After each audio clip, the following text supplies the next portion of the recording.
Hi folks, this is a tutorial for how to close up or make our decreases for the top of the favorite things hat. As you can see, here's my bind on or my cast on edge. I still have a little end peeking out here so you know where I started. Here's my tube of 1x1 ribbing, and you can see all my knit stitches up in columns here and all my purl stitches in between. So we have my knits and my purls and my knits and my purls. And when I went up for about 8 inches, and then I started to do the decreases. And I thought it would be helpful just to take a closer look at what we're doing and why we're doing it. As you can see, when we take out stitches, we make the circle smaller, and that's how we close up the top of the hat like this. And the technique we're doing for this process is getting rid of 2 stitches on either side of 2 columns of knit stitches and 1 column of purl stitches. And because our stitches alternate in this 1x1 knit, purl, knit, purl, knit, purl ribbing, sometimes we'll be taking away a knit stitch and sometimes we'll be taking away a purl stitch on either side of these columns. But what we'd like to do is have a really consistent look so that the center stitch stays the same and the 2 stitches on either side of that center stitch stay the same. And it creates this nice kind of like faux seam as it all comes together. So that's what we're looking for, and now I'm just going to show you how we do it. So I've completed a row of knitting my knits and purling my purls, and I just moved this stitch over so that I could make sure it didn't fall off here. And now these are the same directions that are included in your decrease rounds. So this is just a visual representation of what those words say.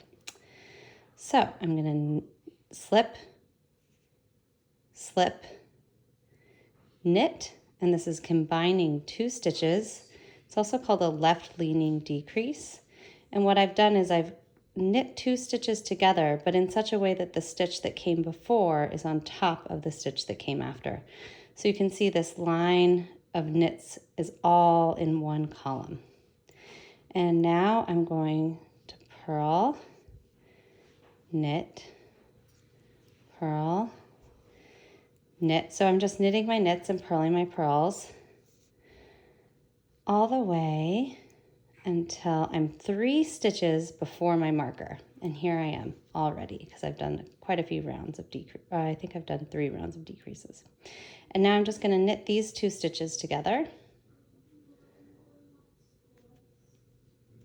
I'm treating them like one big stitch. So I'm making the same moves that I would with a single knit stitch. I'm just combining my stitches. And then I'm purling. That's my center stitch. I'm slipping my marker, and now I'm ready to do the exact same thing I did before. Slip, and this is inserting my needle as if to knit, but I just lift it off and put it on the other side. Slip, lift the stitch off, put it onto the other needle. I have not made any knits yet. I have not made any moves. Then I just insert my needle into those stitches to knit them together, just like a regular knit stitch. And then I go back to my purls and my knits and my purls and my knits. Oh, I did one too many. Now I'm back at 3 stitches before my next stitch marker. There we go. And I just knit 2 together, purl, slip my marker, slip, slip, and then I knit these 2 together. That's my slip, slip, knit, and I'm back again. And so that's your repeat, and you just do that all the way around till you get back to your beginning of round marker. That's my unique marker that's blue, and I do that in between each of the markers to create that decrease.